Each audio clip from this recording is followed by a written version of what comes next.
Welcome to Double Stack Home Information BC Medical Technology course counseling হৈ গল বহুতে মোক comment কৰিছে দাদা BC Medical Technology course second counselling হ'ব নে নাই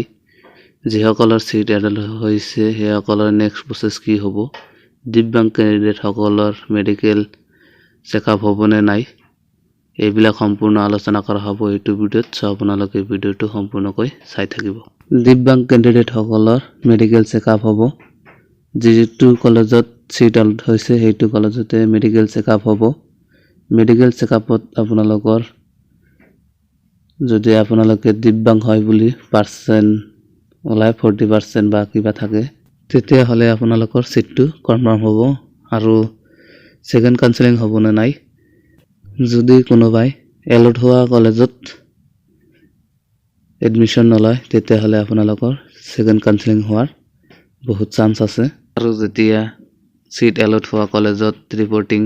নোৱাৰ কাৰণে আপোনালোকৰ নোটিস দিয়া হ'ব তেতিয়া আপোনালোকক জনাই দিয়া হ'ব আপোনালোকে এই চেনেলটো সাবস্ক্ৰাইব কৰি ৰাখিব so thank you for this watching this video